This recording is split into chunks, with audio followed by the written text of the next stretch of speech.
Perfecto.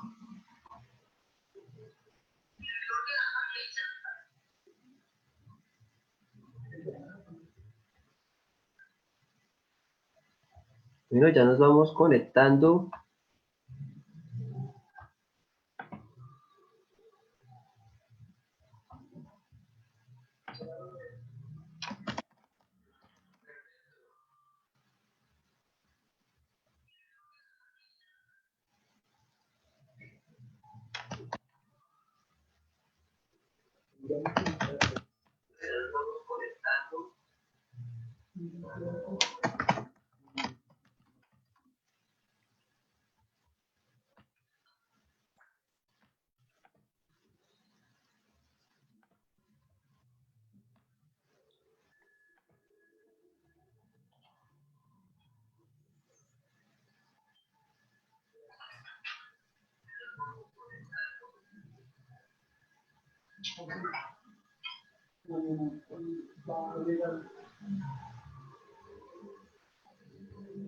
Perdón, José, que veo conectado a don Carlos.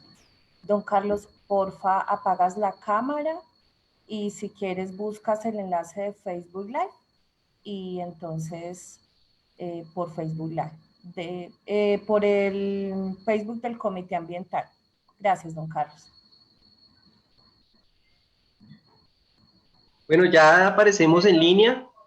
Ya estamos viendo cómo se empieza a conectar todo el público que en estos momentos inicia su proceso de formación ambiental ciudadana desde todas las partes y rincones del país.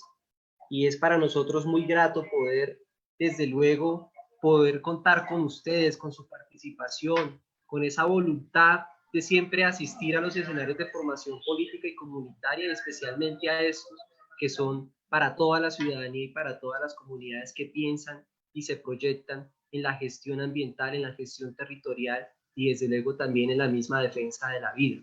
Nosotros es muy grato poderles saludar. Mi nombre es José Jiménez, yo soy parte del equipo coordinador de los diplomados de formación ambiental ciudadana, integrante del Comité Ambiental en Defensa de la Vida y de la Corporación SOS Ambiental, quienes son escenarios que junto a la Universidad del Tolima y la Cátedra Ambiental Gonzalo Palomino Ortiz hemos venido desarrollando esos espacios de formación ambiental y ciudadana precisamente como una iniciativa que propende la construcción de una ciudadanía ambientalmente responsable y que desde luego también le apunta hacia la formación comunitaria en defensa de la vida.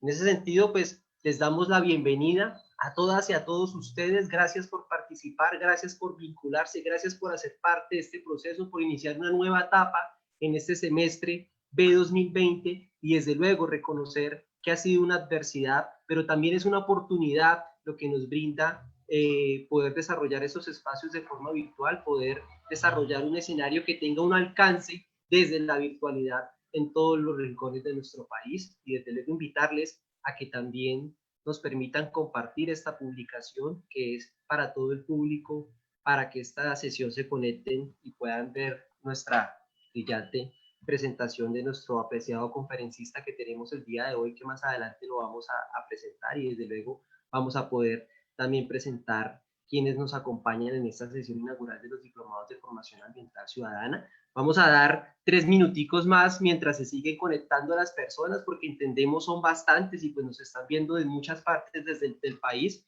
Entonces vamos a desarrollar unos 3 minuticos más mientras se siguen conectando varias personas a nivel nacional y comenzaremos y daremos inicio a la sesión del diplomado.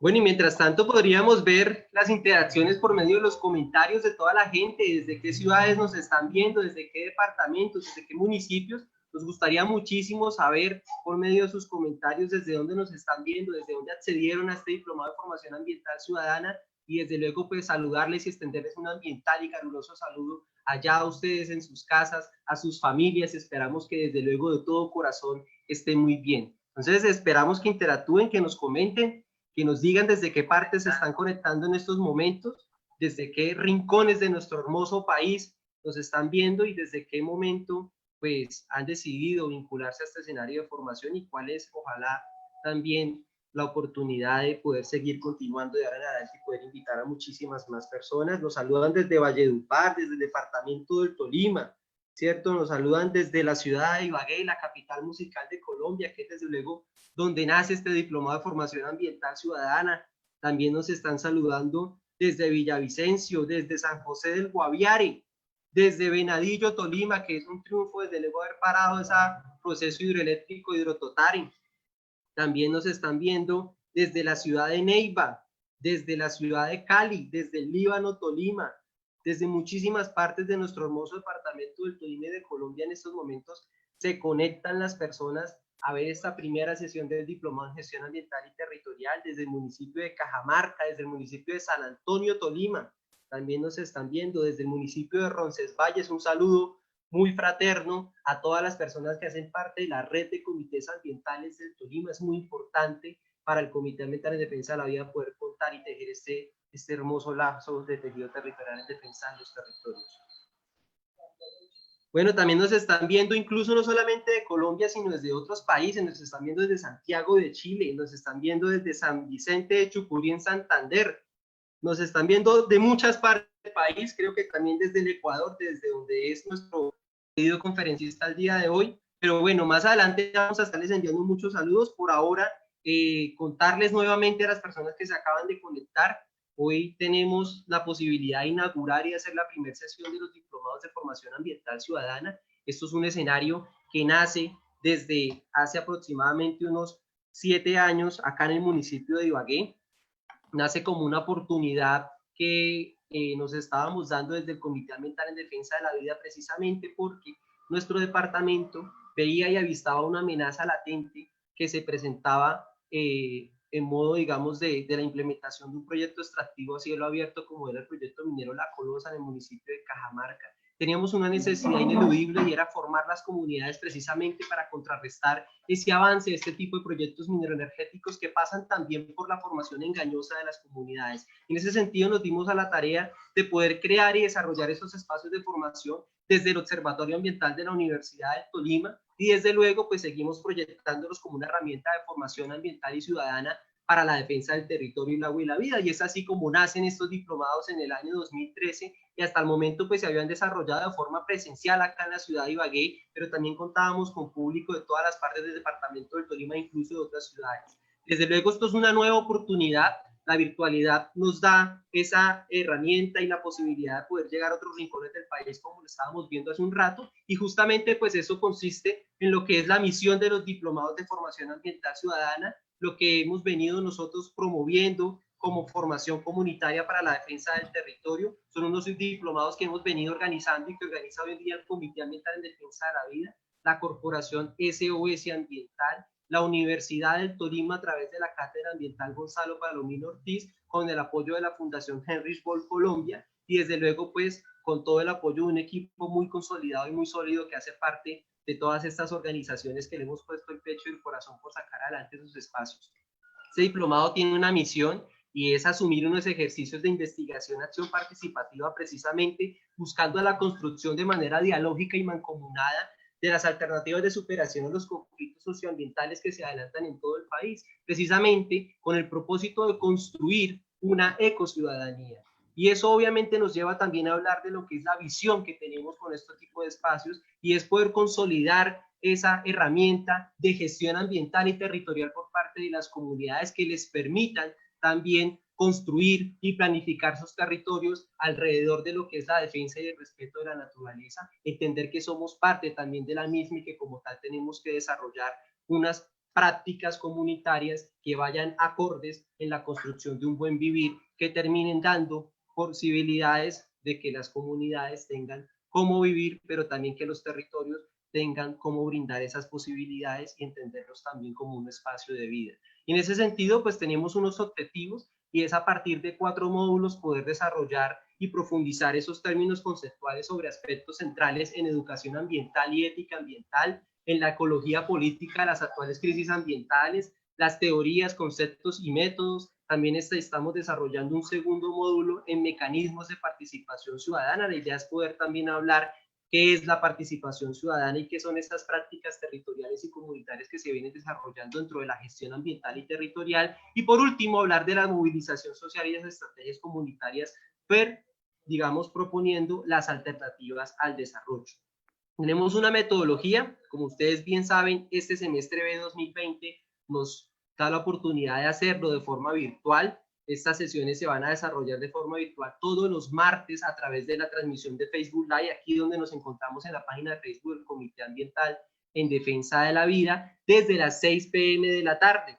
Todas las personas que quieran ser certificadas se debieron haber inscrito desde el 6 de agosto hasta el día de ayer, 17 de agosto, que estuvieron abiertas las plataformas de inscripción para poder ser certificadas. Sin embargo, no quiere decir que si la persona no ha tenido la posibilidad de inscribirse, pues no pueda ver la transmisión. Lo pueden hacer porque justamente lo que queremos es que sea un escenario para toda la comunidad de nuestro país, de América Latina y del Caribe, que busque y propenda por la defensa de sus territorios. Tiene unos requisitos. Esos requisitos para poderse graduar y certificar la persona una vez terminadas las 16 sesiones son la responsabilidad y la puntualidad al ingreso de cada sesión virtual. Conectarse y asistir a todas las sesiones virtuales es demasiado importante, por eso les pedimos que por favor tengan la disponibilidad de ahora en adelante de poderse conectar todos los martes de 6 a 8 en la transmisión en Facebook Live que vamos a estar desarrollando durante 16 sesiones. Después de cada sesión, una vez terminada cada una de las sesiones, la idea es que vamos a abrir un link, así como el que llenaron ustedes del formulario de inscripción, con unas preguntas específicas sobre la charla que vimos ese día. Ese link se va a publicar en la página de Facebook del Comité Ambiental en Defensa de la Vida, pero también tenemos una página de Facebook, un grupo cerrado, que se llama Diplomado Ambiental Semana de Formación. Ahora se los vamos a dejar en los comentarios para que puedan acceder y vincularse a este grupo. Por ambos escenarios vamos a estarles publicando ese link una vez finalizada cada sesión virtual todos los martes para que ustedes respondan unas preguntas claves sobre la conferencia que vieron, ¿sí? No van a ser, digamos, preguntas abiertas, sino de selección múltiple, y esa va a ser la forma en que vamos a saber que ustedes pudieron participar dentro de la sesión y que estuvieron atentas y atentos a todo lo que se desarrolló dentro de la misma. Leer y discutir el texto complementario y correspondiente a cada sesión. Una vez terminada cada conferencia, vamos también a subir unos textos que nos han dado previamente los conferencistas y las conferencistas sobre la sesión que se desarrolló en ese momento. Vamos también a tener un requisito que es muy clave y espero que me pongan bastante atención en este punto. Vamos a invitar a 20 personas a un escenario que se va a desarrollar hacia el mes de octubre, que es un foro nacional ambiental, que la idea es que ustedes puedan acceder por medio de una plataforma virtual.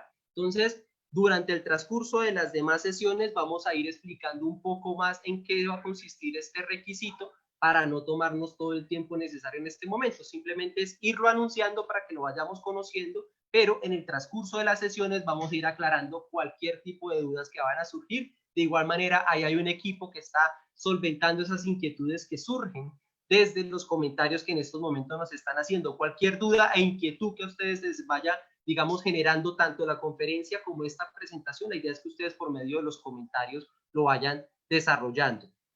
Un último requisito es poder participar de una práctica académica virtual que se va a desarrollar también al mismo modo que se realiza el mismo foro. La idea es que podamos desarrollar un escenario de incidencia política comunitaria a nivel nacional desde la virtualidad, pero eso desde luego también lo vamos a hablar con mayor especificidad durante las sesiones del diplomado. Entonces no se preocupen si de pronto ahorita no les queda claro. Todas esas dudas las vamos a solventar más adelante, pero por ahora se las anuncio para que las tengamos un poco el conocimiento abierto de las mismas. El certificado que van a recibir ustedes al finalizar este diplomado son 120 horas en gestión ambiental y territorial, que tienen unas actividades específicas dadas en horas, son 16 sesiones de cátedra formal virtual, 32 horas, unas lecturas complementarias que tienen un tiempo estimado de 2 horas a la semana, que también nos dan 32 horas, un análisis de video documental que también se van a estar colgando y enviando a cada uno de ustedes a los correos, que también tiene un escenario de 16 horas, una presentación de 16 exámenes que nos da una totalidad de 32 horas, una práctica territorial que es la actividad virtual de incidencia política comunitaria que tiene una totalidad de 4 horas y una práctica territorial que es el Foro Nacional Ambiental que tiene una totalidad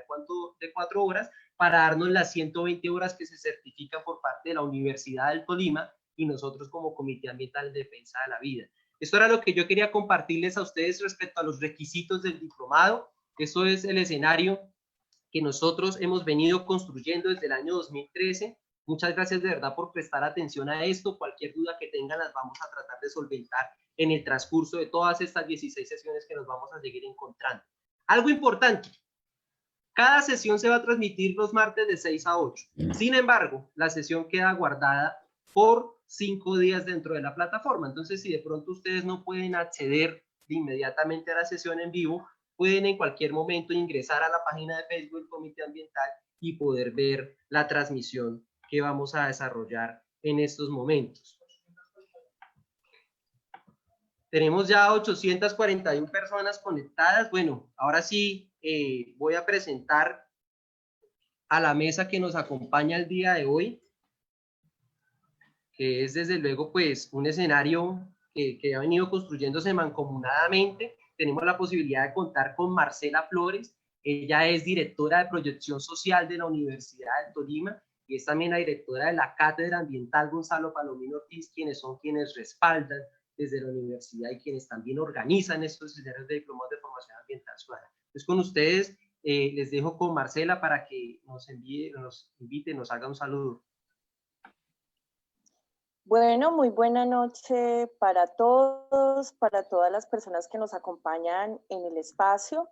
De parte de la Universidad del Tolima, un saludo supremamente especial y caluroso, sobre todo a nombre de nuestro rector Omar Mejía Patiño, el doctor Omar Mejía, quien ha dispuesto este acompañamiento también y este respaldo institucional para que ustedes puedan recibir una certificación de una universidad acreditada de alta calidad en el país, como es la Universidad del Tolima.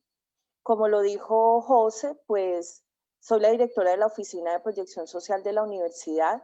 Para nosotros, estos diplomados y estos procesos de formación continua son una proyección social importante que hacemos hacia la comunidad.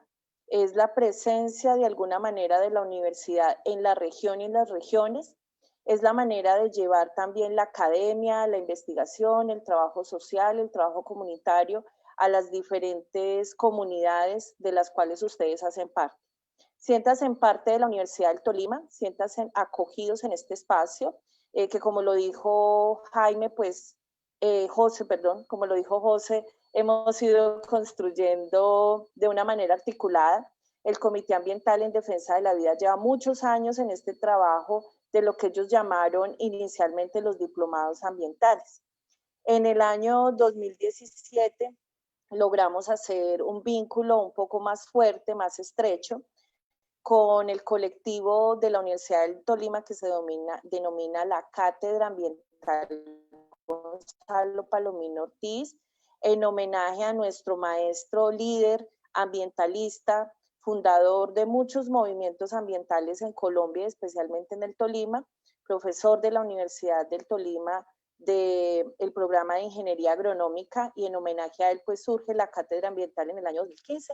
Entonces en el año 2017 logramos empezar a articularnos al espacio de los diplomados ambientales del Comité Ambiental en Defensa de la Vida, y pues fue en el año 2018 que logramos tener de manera oficial un convenio, un acuerdo interinstitucional, una resolución de la universidad que dice que de ahora en adelante esta alianza se denomina Diplomados de Formación Ambiental Ciudadana Cátedra Gonzalo Palomino Ortiz, caminando esas huellas de todo el terreno abonado que años anteriores había realizado el Comité Ambiental y las demás organizaciones sociales que hacen parte de este proceso.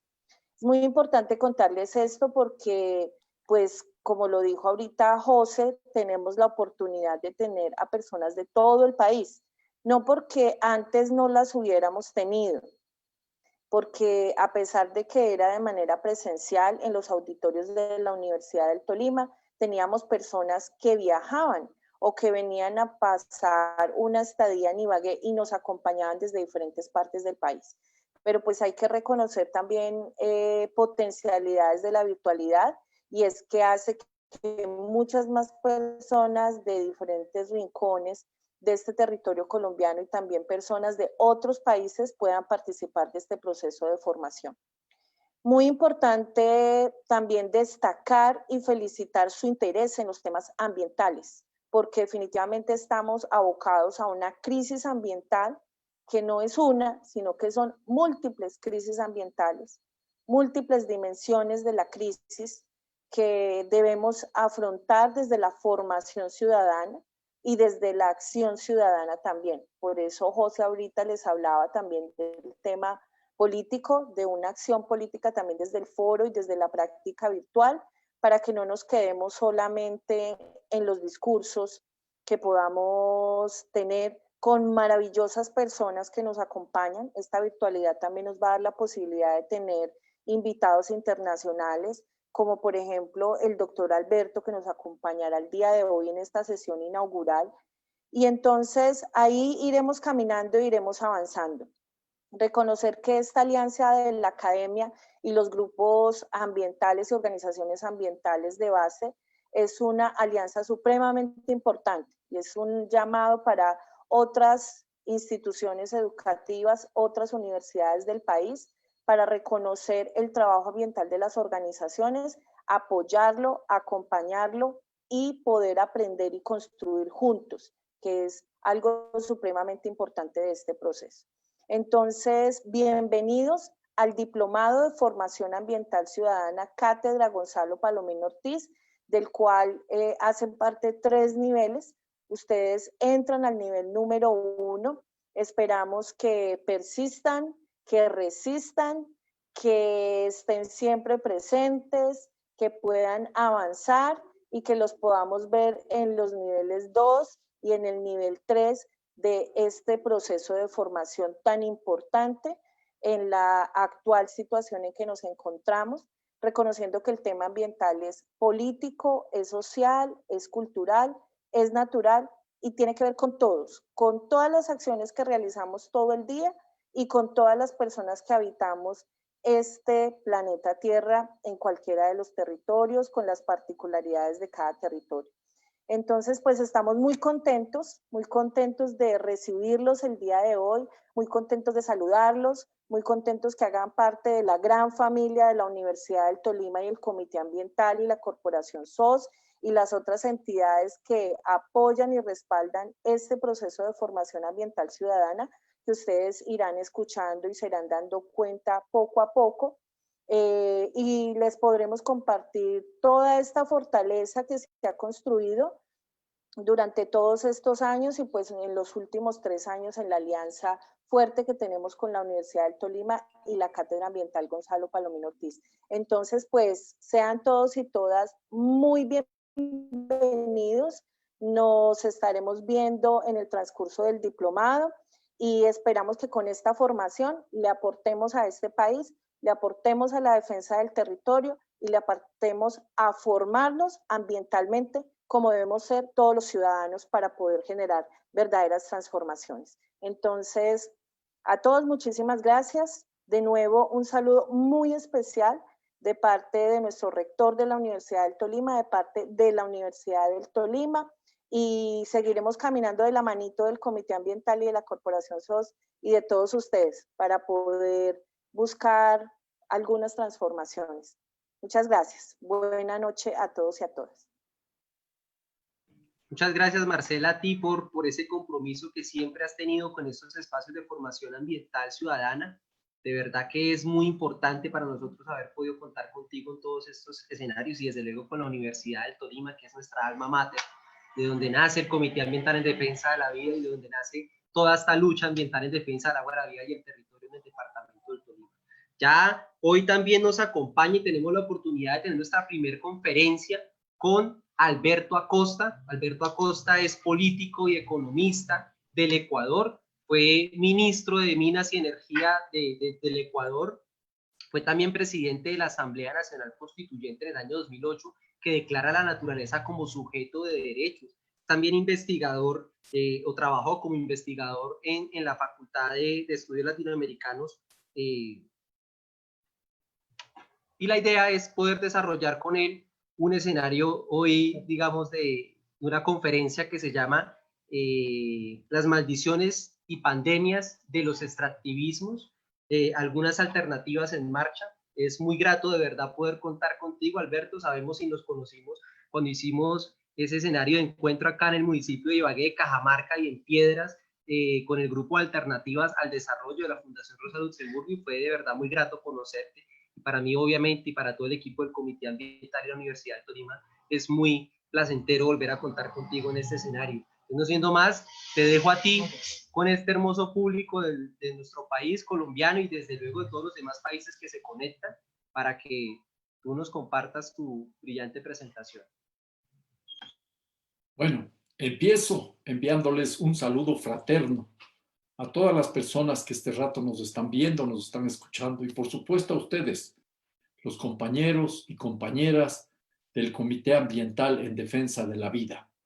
Naturalmente también a las autoridades de la Universidad del Tolima, que comprometidas con la vida, con la naturaleza, en definitiva con la justicia social y la justicia ecológica, apoyan desde hace algunos años este curso que está llevando adelante el Comité Ambiental. Me parece que esta iniciativa tiene que multiplicarse. Y debo empezar también señalando que tengo algo de pesar por no estar ahí presente. Quizás este rato podemos llegar a mucho más personas en Colombia y a lo mejor en otras regiones de nuestra América, pero el calor humano, el cariño, el afecto, esa maravillosa geografía de Ibagué y del Tolima no se van a poder sustituir por estos avances tecnológicos. Empiezo entonces anotando mi compromiso para volver alguna vez, ojalá no en tiempo lejano, a estar directamente con ustedes y poder seguir construyendo entre todos un camino diferente. Este es el punto de partida de mi reflexión.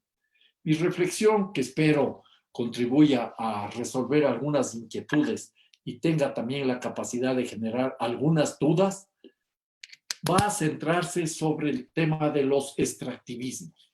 Vamos a hablar de lo que se conoce como la maldición de los recursos naturales o la maldición de la abundancia, pero vamos a hablar también en clave de pandemias, pandemias que no se agotan en el tema sanitario. Y para hacerlo voy a utilizar algunas láminas que me sirven de referente. Y les anticipo que esas láminas estarán a disposición de ustedes a través del Comité Ambiental. Así que si es que quieren tomar nota, pues tomen nota, pero tomen en consideración que las láminas van a estar disponibles para ustedes.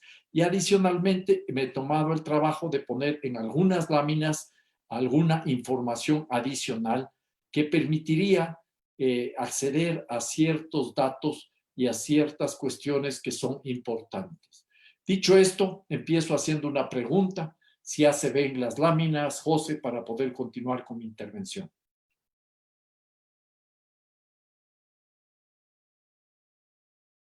¿Se ven las láminas, José? Yo las estoy viendo. Doctor Alberto, sí, perfecto. Yo las estoy viendo. Perfecto. Entonces, empecemos y abordemos el tema. Empecemos ubicándonos en el tiempo en que vivimos. Este es un momento muy complejo, es un momento muy difícil.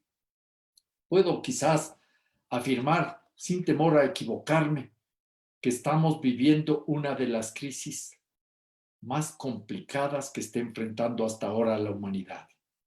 Nunca antes tantas personas, tantos países han tenido que ver con tantos problemas. Nunca antes se han suspendido casi totalmente actividades económicas, actividades culturales, actividades deportivas. La vida social misma está siendo tremendamente afectada por una pandemia que le conocemos como la pandemia del COVID-19 o del coronavirus. Yo partiría entonces diciendo que es necesario que reconozcamos el momento que vivimos. La gravedad de la crisis para mí es indiscutible. Voy a presentar algunas cifras económicas, soy economista, y lo que voy a tratar también aquí es de invitarles a que en primer lugar hagamos memoria.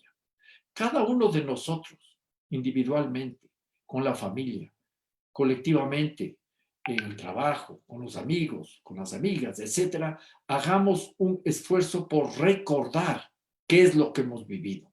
Tenemos ya como 5 años de efectos directos e indirectos de esta pandemia, el confinamiento. ¿Cuántas personas pudieron hacer realidad aquel mensaje que se repite con frecuencia, quédate en casa? ¿Cuántos tienen casa? ¿Cuántas personas tienen una casa adecuada? ¿Cuántas personas tienen un empleo que le permita tener ingresos estables? ¿Cuántas personas no han perdido el empleo a raíz de esta crisis? ¿Cuántas personas tienen un ingreso suficiente y no tienen que salir todos los días a ganarse el pan para su familia? ¿Cuántas personas tienen los ahorros y tienen todavía algo de esos ahorros para poder seguir en estos procesos de cuarentena?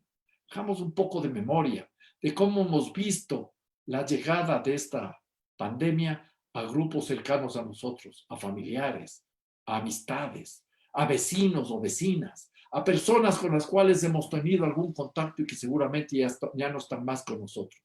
Tratemos de entender desde nuestra realidad, desde nuestra propia memoria, sin que nadie nos cuente qué sucedió, por qué estamos en este momento tan complejo de la humanidad que está golpeando tan duramente a nuestros países de América Latina. Entonces, la memoria es fundamental. La memoria es fundamental para que no venga nadie después a contarnos lo que sucedió y lo que nosotros vivimos. Yo tengo miedo, soy absolutamente franco, que a la vuelta de la esquina aparezcan aquellas lecturas, quizás algunas bien intencionadas, quizás algunas bien fundamentadas desde la lógica académica, pero quizás otras con un claro interés político que tratarán de llevarnos a otras conclusiones. Aparecerán, y no lo dudo, estoy casi seguro, películas varias, producciones de Hollywood que dirán que hubo algún perverso grupo de personas que creó este virus y que alguien nos salvó. Aparecerá un Bruce Willis en la película que resolverá el problema del coronavirus. Pero no nos olvidemos, hay que hacer una lectura propia, individual y colectiva para recordar lo que pasó. Y eso nos lleva entonces a reflexionar sobre lo que estamos viviendo, a intercambiar ideas, incluso para enfrentar psicológicamente estos confinamientos que nos están resultando complicados, incómodos y hasta aburridos. Entonces, hagamos ejercicios de intercambiar, porque es bueno entender los orígenes de esta cuestión. La lógica con la que se está enfrentando, sobre todo desde los estados, al coronavirus, tiene ya una visión que a mi juicio es muy preocupante. Hay una visión bélica. Hay que dar batalla a un enemigo que viene de afuera. Y en esa lógica se construye entonces una respuesta guerrerista y salidas autoritarias. Quizás es necesario que estemos en confinamiento. Quizás es indispensable que tomemos este tipo de medidas de distanciamiento social, la mascarilla o cualquier otra cosa. Pero pensemos si no hay detrás de todo esto alguna intencionalidad para disciplinar a la sociedad. Si quizás no están también aprovechando, y vamos a hablar de eso más adelante, de estas situaciones de confinamiento para profundizar actividades extractivas, como está sucediendo en algunos países de nuestra América. Y luego, desde la memoria, dando paso a la reflexión, ojalá colectiva, participativa, ojalá este curso, este diplomado sirva para este ejercicio de reflexión. Pensemos en cuál será la acción, las respuestas a tomar que necesariamente tendrán que ser colectivas. Dicho esto, entonces, empiezo yo estableciendo una tesis que me parece básica como punto de partida. Estamos en un momento que nos permite entender que la degradación de los ecosistemas, el agotamiento de los recursos naturales no renovables y algunos renovables, la extinción de especies, la contaminación de la biosfera, las crecientes desigualdades y violencias, incluso el deterioro de los servicios sociales y de las condiciones de vida, provocan la multiplicación de pandemias, como la del coronavirus o del COVID-19. Inclusive el cambio climático tiene que ver con esto. Y todo esto es el resultado del antropoceno. Son dos puntos que deben quedar claros. Los seres humanos hemos provocado destrozos en los ecosistemas, hemos destrozado la biodiversidad, estamos extinguiendo especies y estamos agotando recursos. El equilibrio ecológico de la madre tierra está en grave riesgo. Al menos sobre eso debería haber una suerte de consenso. Pero yo quiero dar un paso más allá. Es importante que ahora pongamos términos adecuados a lo que estamos viviendo. No se trata solo del antropoceno. No es que todos los seres humanos por igual somos responsables de lo que está pasando. Hablemos claro, hablemos absolutamente claro. No todos tenemos la misma responsabilidad. En términos de emisión de gases de efecto invernadero, el 10% más rico de la población del planeta es responsable de la emisión de gases de efecto invernadero en un 50%. El 50% más pobre de la población en el planeta apenas es responsable de efectos de los gases de efecto invernadero en un 10%. Hablemos entonces del capitaloceno. Los seres humanos, organizados en la lógica de la civilización capitalista, estamos provocando una verdadera hecatombe ecológica con graves consecuencias sociales, económicas, políticas, incluso culturales. Yo creo que ya no se puede seguir hablando simplemente de cambio climático. Hablemos de colapso climático. El clima, como una manifestación de todos estos problemas anteriormente apenas mencionados de manera puntual, está colapsando. No se trata de un cambio climático a secas. Cambios climáticos ha habido en varias épocas de la historia geológica de la Tierra. La Tierra se ha calentado, se ha enfriado, se ha calentado, se ha enfriado en varias oportunidades. Ha habido desaparición de especies en varias oportunidades, pero estamos en un momento en que todos los científicos nos dicen que hemos llegado al punto de quiebre, un punto o donde cambiamos definitivamente o las condiciones de vida van a ser cada vez más complicadas para amplios segmentos de la población mundial. Y entonces, en ese escenario, tenemos diversas pandemias que enfrentar. Porque no es solo la pandemia del coronavirus. Hay pandemias de diversa naturaleza, de tipo social. Las desigualdades, por ejemplo. El hecho de que un grupo muy reducido de personas tengan una riqueza superior a la de mitad de habitantes del planeta. Las cifras fluctúan. Nos dicen que pueden ser 26 personas o que pueden ser 80 personas. Individuos, no empresas, tan ricos como la mitad de habitantes del planeta, 3.600, 3.700 millones de personas. Y esa realidad a nivel mundial se reproduce a nivel nacional en los países y en los continentes. Y nuestra América, que no es la región más pobre del planeta, sí es la región más inequitativa. La diferencia entre ricos y pobres es cada vez mayor y hay algo que trabajar en ese sentido. Pero esas desigualdades vienen también de la mano de inequidades, las inequidades de género, la situación para las mujeres, para los grupos LGBTI, para las minorías sexuales. Entonces es tremendamente complicada y difícil. Son temas que también tienen que ser discutidos cuando hablamos de estas pandemias. Y también, por supuesto, hay una inequidad que tiene que ver con el racismo, con lo que es la colonialidad, porque esos son temas que no han sido superados en nuestros países. Y hay otras visiones también importantes que tienen que ver con la cuestión del hambre. Pandemias hay muchas. Y esas pandemias se explican en gran medida por este sistema que vive de la acumulación permanente de capital, la codicia, la voracidad, un sistema, una civilización que se caracteriza por la desigualdad, exacerbada en las décadas recientes. Un sistema, este sistema capitalista, que vive de sofocar la vida de seres humanos y de la misma naturaleza, seres no humanos. Este es el punto de partida para nuestra reflexión.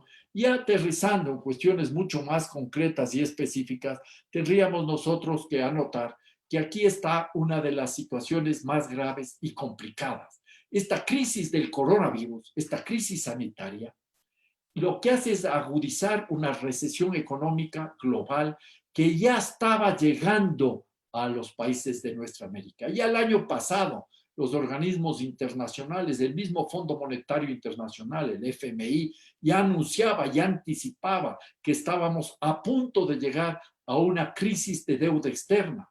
Y los países industrializados, algunos de esos países ya estaban tambaleando, no lograban crecer como en años anteriores. Entonces ya estaba a la vista un problema global que se agudiza con la crisis sanitaria del COVID-19. Y entonces estamos ahora enfrentando una recesión económica global sumamente complicada.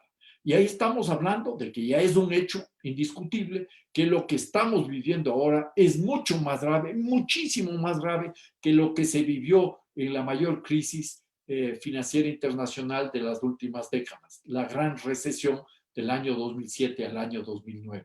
Y se la compara ya a la crisis actual y hay gente que dice que va a ser mucho peor que la gran depresión de los años 20 y de los años 30.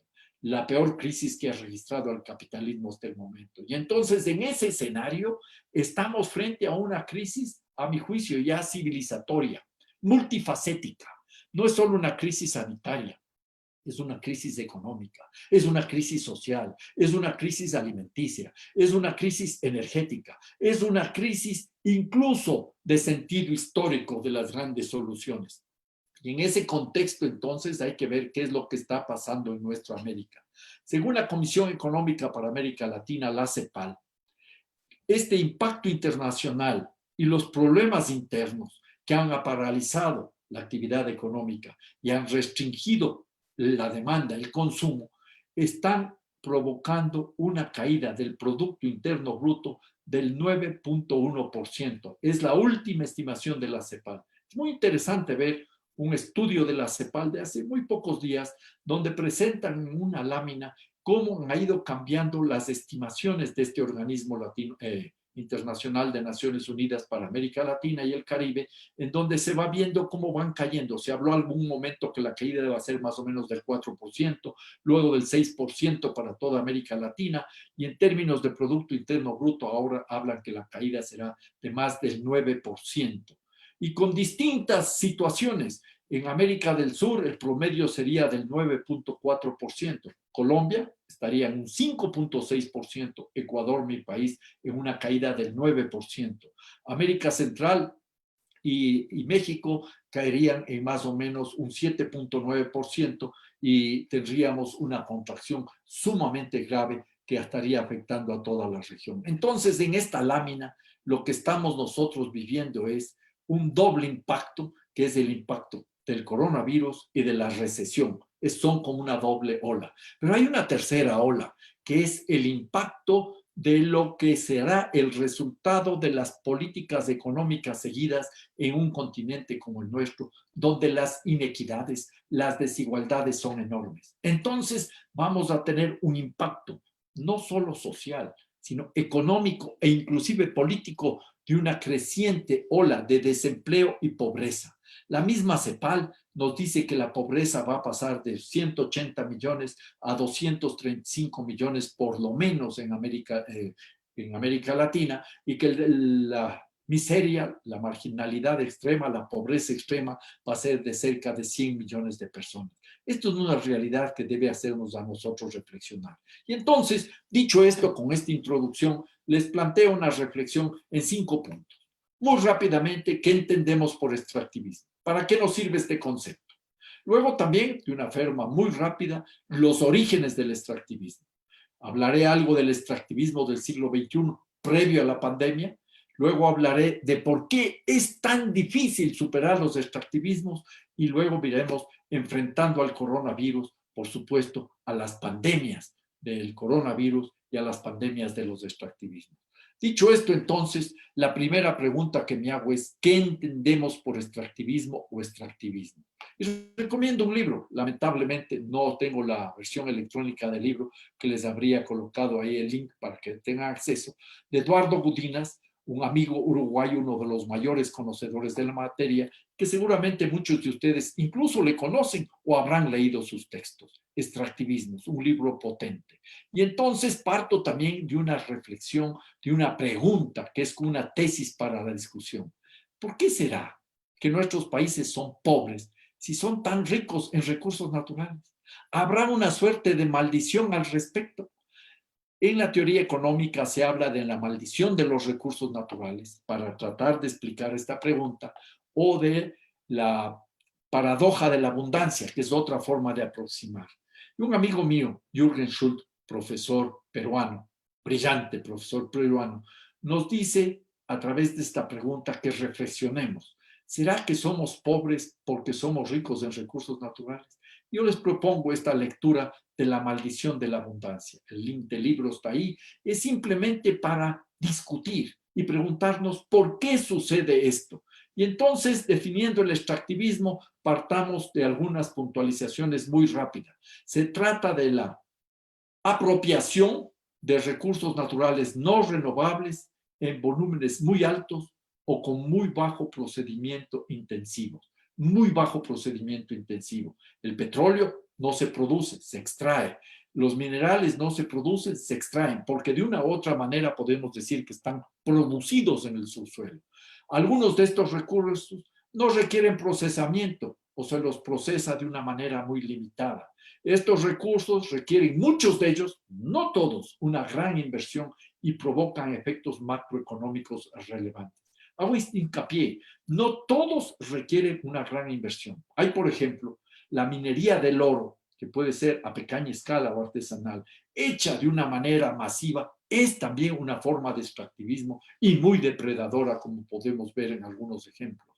Y estos procesos extractivistas son los que provocan graves impactos sociales, ambientales y culturales en los territorios afectados. Y más allá de los territorios afectados, hay lo que Gudinas conoce como el derrame, que no tiene que ver con afectaciones provocadas, por ejemplo, por la ruptura de un dique de cola o una relavera en una minería, o el derrame propiamente dicho de petróleo. No, no, tiene que ver con impactos sobre la vida, en lo social, en lo político, en lo económico, en lo jurídico. Y esto naturalmente se cierra con el hecho de que estos recursos naturales están orientados hacia el mercado mundial. Se extraen recursos naturales de una manera incluso violenta en muchos casos, casi sin procesamiento, son colocados en el mercado mundial, provocando graves impactos ambientales, culturales, sociales y, por supuesto, económicos. Esta es una categoría, la de los extractivismos, muy interesante para entender el saqueo que está detrás de todo esto. Hay un verdadero saqueo de recursos naturales. Y esto viene de tiempo atrás, no es actual. Este saqueo toma ya más de 500 años en nuestra América. Nuestra América fue integrada al mercado mundo, que comenzaba a nacer allá por 1492 como exportadora con perdón, de recursos naturales. Sirve también para entender la devastación que se provoca. Ustedes deben conocer en distintos lugares de Colombia o de nuestra América, sitios en donde el extractivismo ha terminado con la biodiversidad, ha provocado una tremenda deforestación, contaminación del agua, del suelo, del aire, graves problemas para las comunidades. También se explica por la colonialidad. Hay una suerte de aceptación sumisa, pasiva, de que los extractivismos no tienen alternativas. Asumimos como una suerte de ADN. Y claro, aquí nosotros podríamos llegar desde diversas aproximaciones teóricas que podrán ustedes profundizar a lo largo del diplomado. Lo que conocía Carlos Marx como la acumulación originaria o la acumulación por acaparamiento de territorios de esa brillante economista alemana polaca Rosa Luxemburg, la acumulación por disposición de David Harvey, un geógrafo vivo todavía, o aquella interesante propuesta que nos hace Eduardo Gudinas y que la califica acumulación por extracción, que es algo que va mucho más allá que las otras lecturas mencionadas. Y entonces estamos frente a lo que yo propongo para la discusión, a una maldición de la abundancia. ¿Será que somos pobres porque somos ricos de recursos naturales? ¿Y qué ha provocado esto? En primer lugar, prácticas rentistas en la economía. Tenemos economías que en su mayoría están viendo la manera de obtener algún beneficio de la renta de la naturaleza. Y no solo son las economías las rentistas, son los estados los rentistas. Esto es un dato importante. El rentismo está presente en la medida que estas economías nuestras, la colombiana, la peruana, la ecuatoriana, la brasileña, la chilena, están viendo cómo sacarle beneficio a lo que se pueda obtener de la tierra, la renta de la naturaleza. Y eso configura un estado rentista.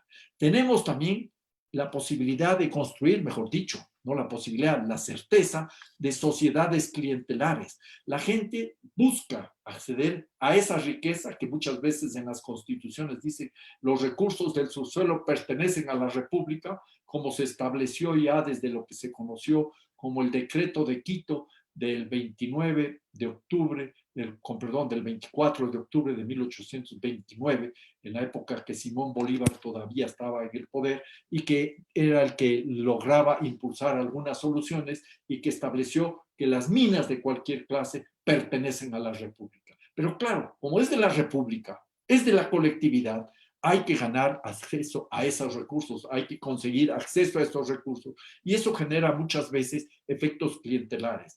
Yo te doy una obra pública, pero tú me das un apoyo y se van generando relaciones que se agudizan mucho con estos gobiernos que están atados a las lógicas de economías extractivistas. La violencia es generalizada, sobre eso profundizaré más adelante porque me parece fundamental. La corrupción viene de la mano de los extractivismos. Hay trabajos estupendos, uno de Eduardo Gudinas, incluso yo con John Cajas Guijarro he trabajado en la materia, pero os recomiendo sobre todo el trabajo de Eduardo Gudinas. Y naturalmente esto genera gobiernos autoritarios. Una síntesis. Los extractivismos, estas economías primario exportadoras, configuran una suerte de maldición de la abundancia, entre comillas, que se caracteriza por economías rentistas, sociedades clientelares y gobiernos autoritarios. Vean ustedes cuáles son los principales exportadores de petróleo.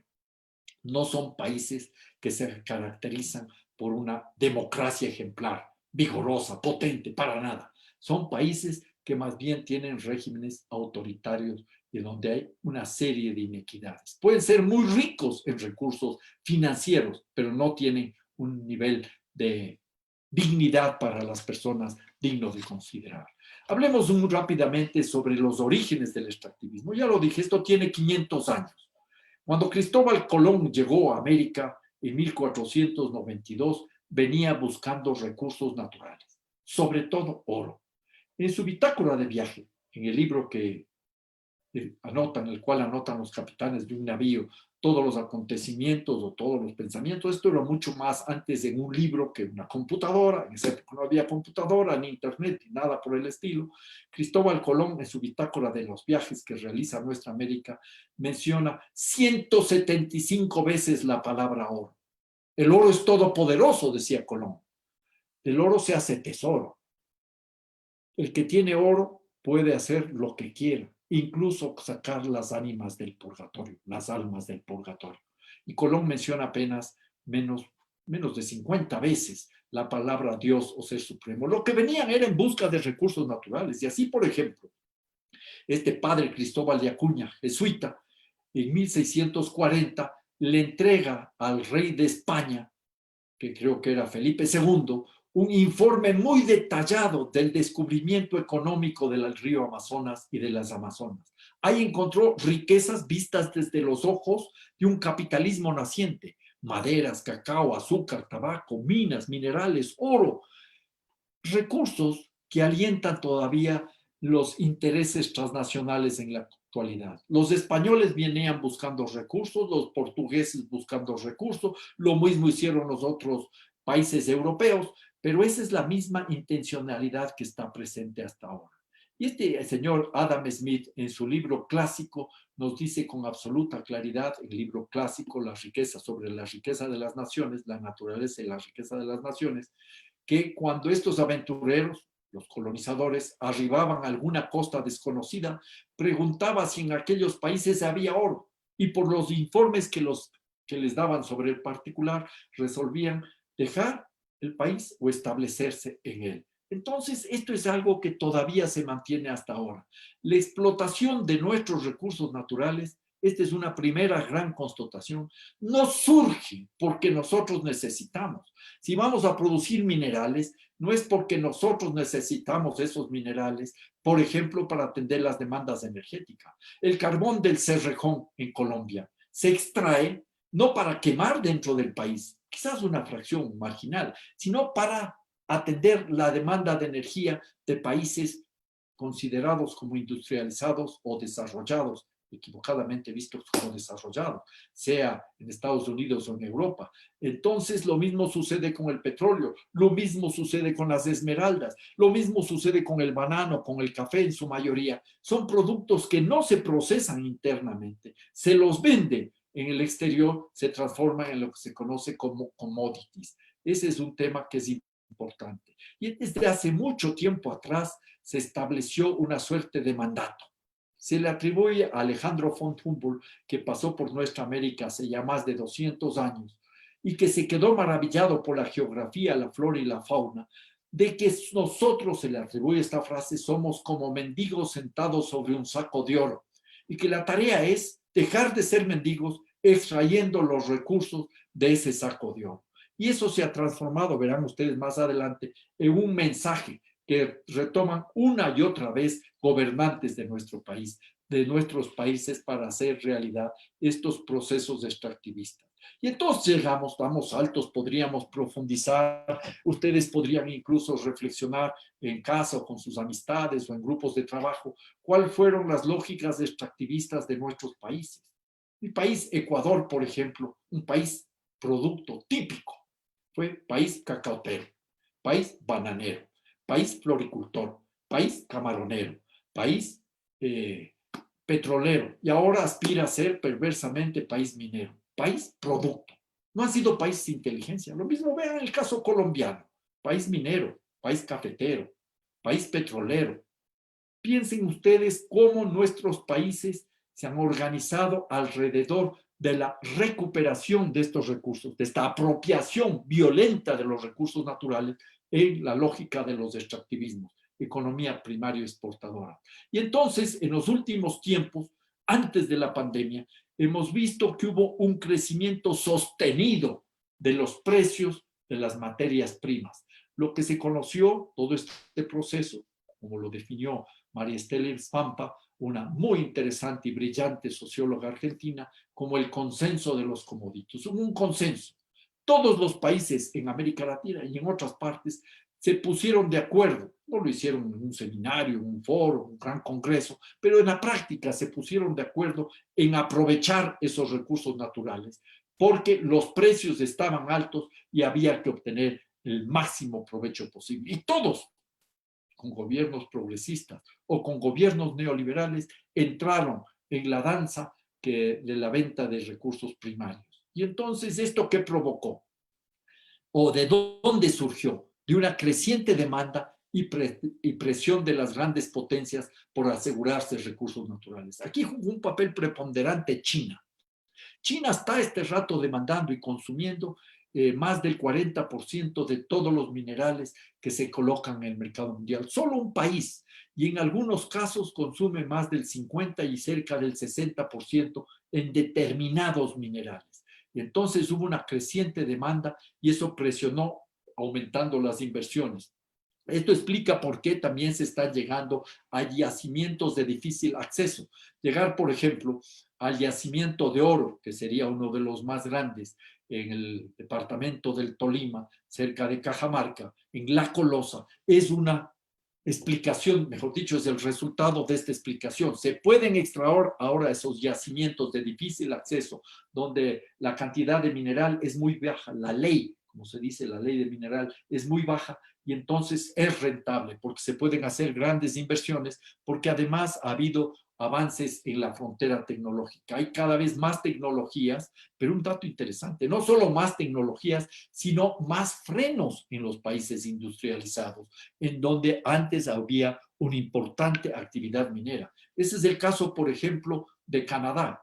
Canadá fue por mucho tiempo un importante país de explotación de minerales sin llegar a ser el motor de su desarrollo, de su crecimiento económico, pero llegó a un punto en que ya no pueden seguir explotando tanto porque la sociedad se opone. Hay más de 10.000 minas en Canadá que provocan afectaciones tremendas de todo tipo y que no pueden ser reparadas. 10.000 minas abandonadas que no pueden ser reparadas.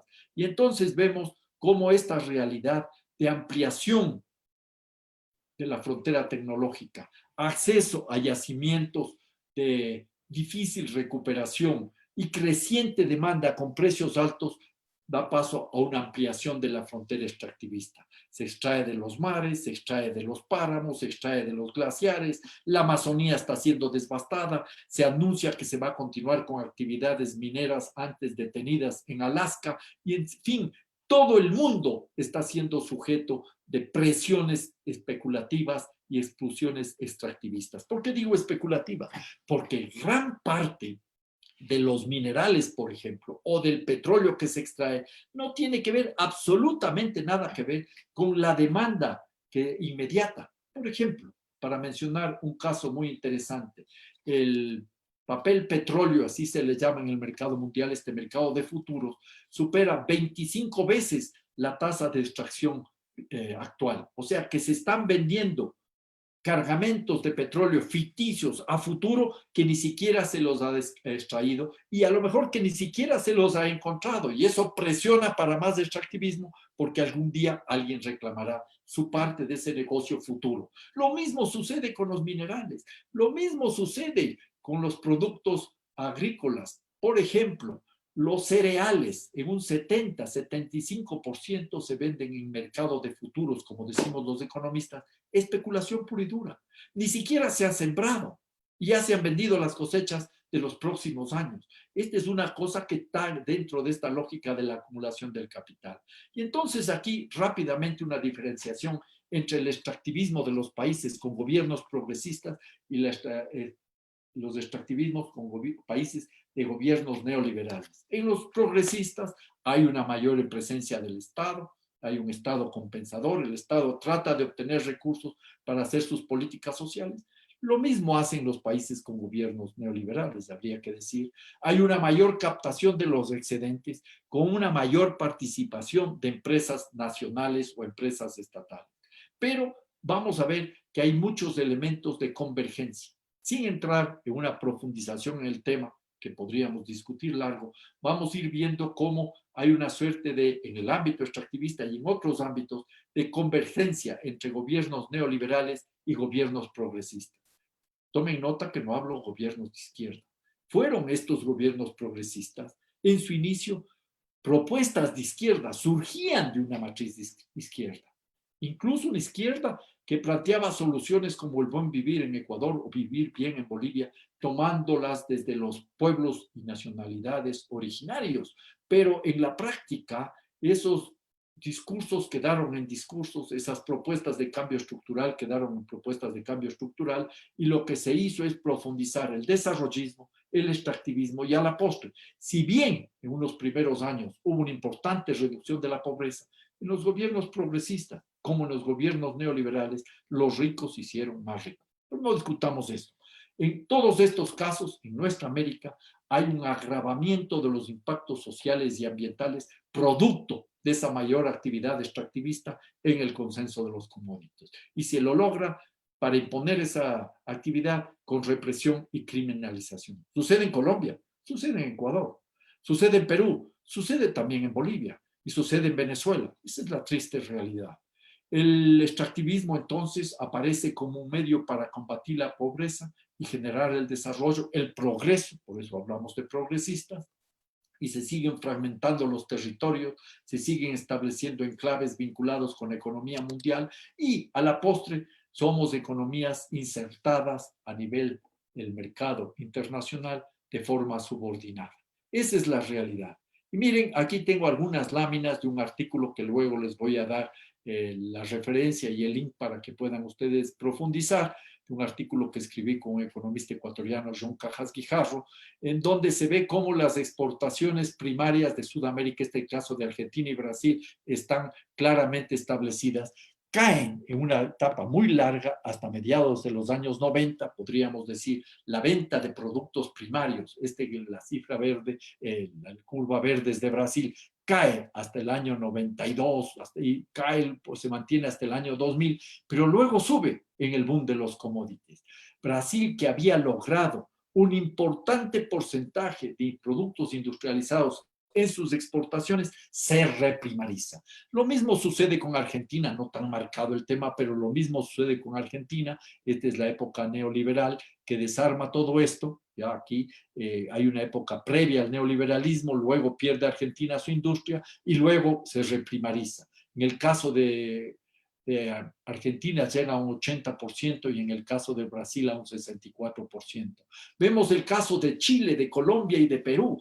Sucede cosa similar. Todos tienden a reprimarizar sus economías. El caso que más me llama la atención es Colombia, que llegó a tener allá hace ya muchos años atrás, en los 60, un importante porcentaje de bienes manufacturados en sus exportaciones. Pero aquí hay una reprimarización aguda, un intento de recuperación y nuevamente cae y nuevamente vuelve a subir la reprimarización. Aquí aparecen las locomotoras, la locomotora minera, por ejemplo, las distintas propuestas que arrancan con el gobierno de Uribe, Santos y ahora con el gobierno de Duque. Y entonces tenemos también en el caso de Ecuador, Bolivia y Venezuela, países primario exportadores por excelencia.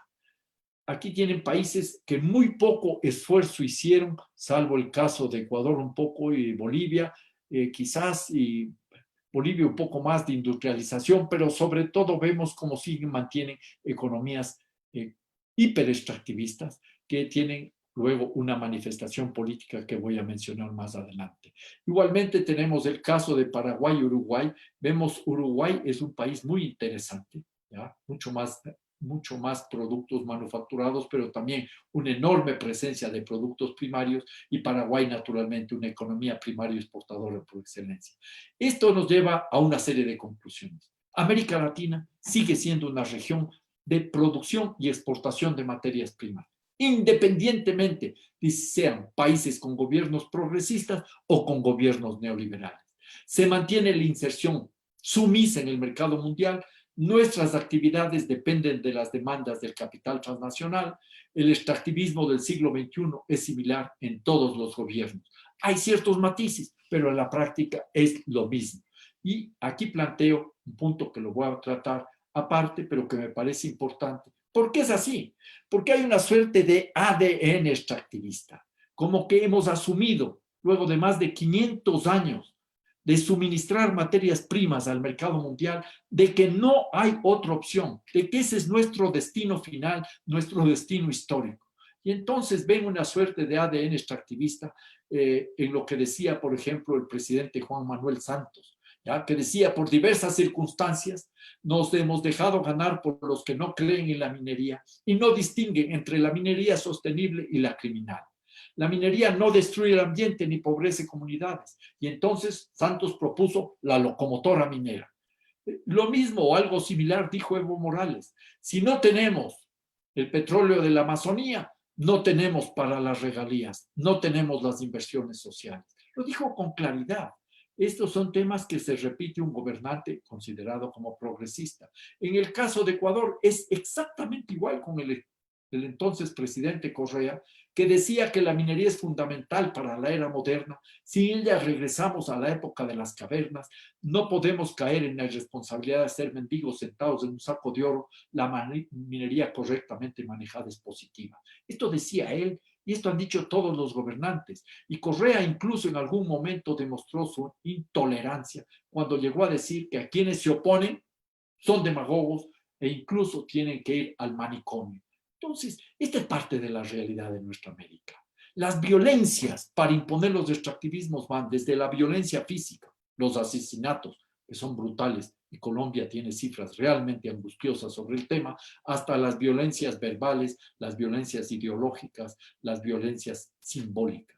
Y un datito interesante, les dejo, ustedes podrán leer en algún momento el presidente Juan Manuel Santos, en una conferencia de los industriales de la industria petrolera colombiana en el año 2016, le agradece al presidente Santos, neoliberal, al presidente ecuatoriano Correa, progresista, por los consejos que le dio Correa a Santos de cómo romper la resistencia de las comunidades. Entonces vamos viendo cómo se fue provocando en el ámbito de los extractivismos, sobre todo, una clara convergencia. Y quizás para que algún rato puedan ver, esa ilusión de los recursos naturales se ha plasmado en diversas formas. En junio del año 72 se recibió al primer barril de petróleo, aquí tienen ustedes el primer barril de petróleo, como un héroe en un gran desfile cívico-militar por las calles de Quito. Y este barril de petróleo está colocado en el templete de los héroes del Colegio Militar Eloy Alfaro. Y pueden ver aquí los cadetes del Colegio Militar Eloy Alfaro con penachos prusianos y el primer barril sobre un tanque de guerra. Y ustedes pueden ver eso también en unos videos, que les dejo ahí el link de los videos, que son realmente interesantes. 12 minutos para ver cómo se veía en este Ecuador, que es muy simbólico el tema para este país, pero para el resto de América Latina, la importancia de los recursos naturales. Y Correa, al mostrar las primeras pepitas de oro en el año 2011, decía, este es el primer barril de petróleo. Esto es análogo al inicio de la era petrolera. Vamos a pasar a una nueva era, la era minera. Y eso es lo que está pasando en el Ecuador. ¿Y cómo se llega a la minería? ¿Cómo se llega a los recursos naturales? Casi siempre con violencias, casi siempre con muchas violencias, y esta es una cuestión que nosotros deberíamos considerar.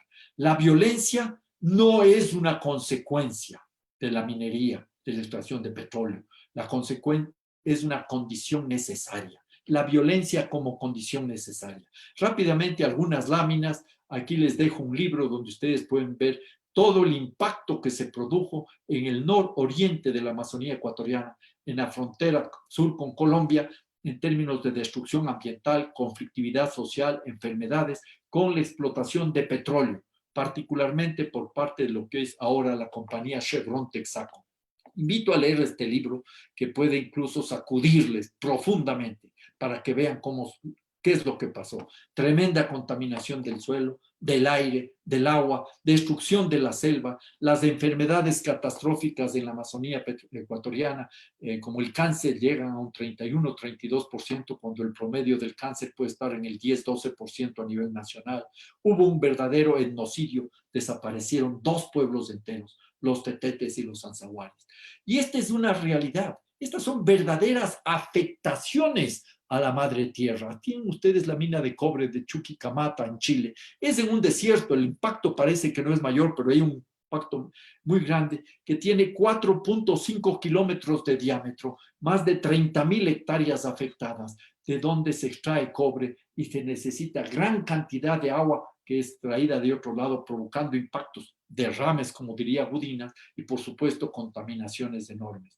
Tienen ustedes acá también lo que sucede con la explotación de petróleo. Esto es en el Golfo de México, en el año 2010, cuando se hundió la plataforma de petróleo de la British Petroleum y provocó el mayor derrame petrolero hasta la época, hasta la fecha. Claro, es comparable el impacto a lo que se vivió en términos de derrame petrolero en la Amazonía ecuatoriana, pero más tiempo, esto fue en corto tiempo. Tienen ustedes el derrame de la mina de oro, la mina de Samarco en el Brasil, del 5 de noviembre del año 2015. Y ojo, no hay ninguna tecnología de punta que evite posibles destrozos provocados por el extractivismo. Cuidado, yo soy en eso muy categórico. Creer que hay tecnología de punta y que no va a haber afectaciones es como creer que Drácula se volvió vegetariano y le podemos encargar el cuidado del banco de sangre.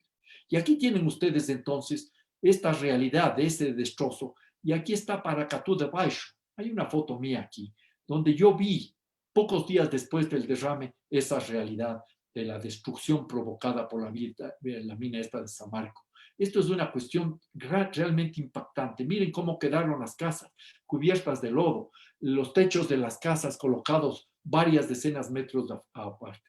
Esta es una realidad que tenemos que tener en cuenta. Y no se olviden que las relaveras o diques de cola, donde se colocan millones de toneladas de material tóxico, de metros cúbicos de material tóxico, tienen que ser preservadas luego de que se vayan las empresas que trabajan 30 años, se van y la mina, la relavera, está ahí y nos tocará cuidarla por centenas de años. Se está jugando el futuro de nuestros países.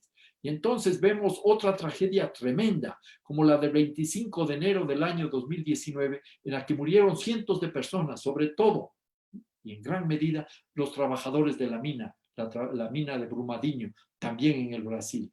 Vemos lo que ha sido por efecto de la minería y también del cambio climático. Hay que reconocer la desaparición, la evaporación completa del lago Popó, el segundo más grande de Bolivia. En Colombia desapareció el río Sambingo por efecto de la fiebre del oro. Y ahí tienen ustedes todos los impactos. Yo sostengo, y esto lo escribí con unas dos amigas colombianas, Tatiana Roa Bendaño y Cecilia Roa, que Colombia, si realmente quiere llegar a un proceso de pacificación social, que yo lo deseo, y si puedo hacer algo, seguiré apoyando ese proceso, tiene que también tener un proceso de pacificación ambiental. La democratización ambiental es una pieza clave en el postconflicto colombiano. Y llegamos a desapariciones de tierra agrícola. Esta es una foto en el Perú, por efectos de la minería desaparecen miles de hectáreas agrícolas.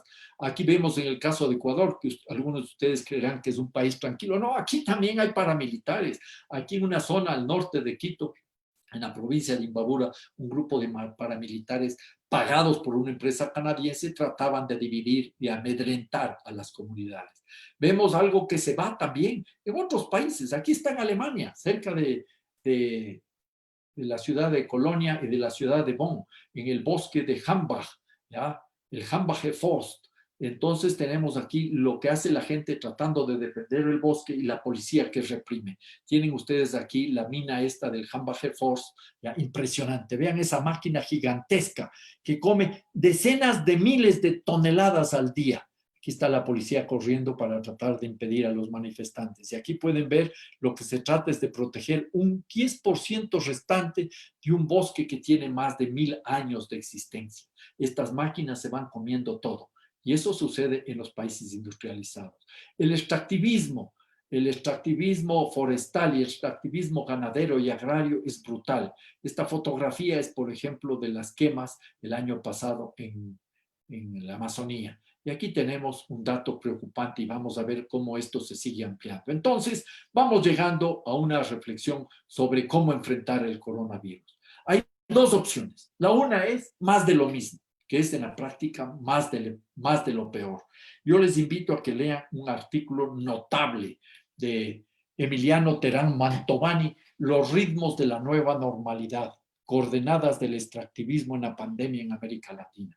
Y vamos a ver cómo que, si bien hay gente, creo que muchos de ustedes, que está preocupada por lo que está sucediendo y cree que es necesario cambiar, hay otros que quieren volver a lo mismo, recuperar la normalidad, volver a las prácticas tradicionales y forzar los ritmos de explotación de la naturaleza.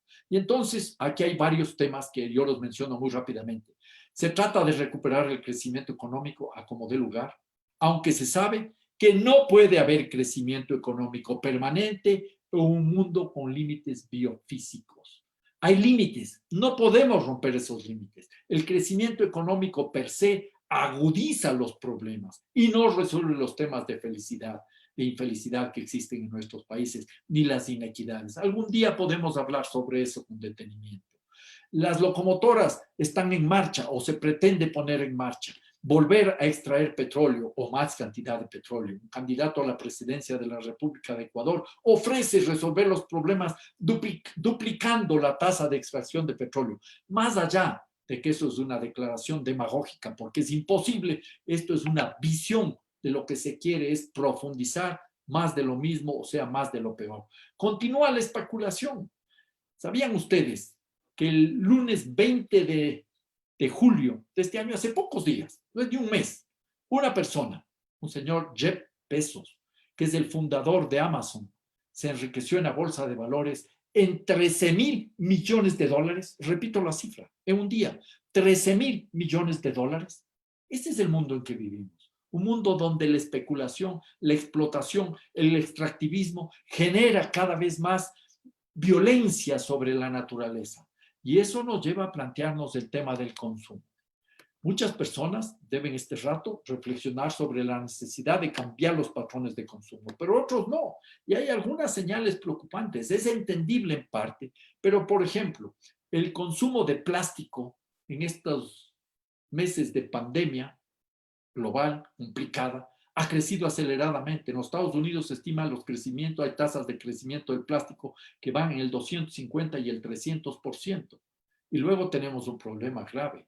Hay una creciente liberalización ambiental, una creciente liberalización laboral para aumentar la explotación, la sobreexplotación de la mano de obra y de la naturaleza. Y todo esto con más autoritarismo. La violencia que se ejerce sobre nuestras sociedades se refleja, por ejemplo, en hechos concretos. En Ecuador, en pleno inicio de la pandemia, cuando no había recursos, se compró equipos para la policía, para la represión, la salud al margen. Y eso sucedió y sucede en otros países de nuestra América, no es el único caso. Entonces tenemos que plantearnos a dónde vamos a ir. Una cifra impactante, un par de cifras impactantes. China, en 3 años, consumió 6.615 millones de toneladas de cemento. Toneladas de cemento, ¿ya?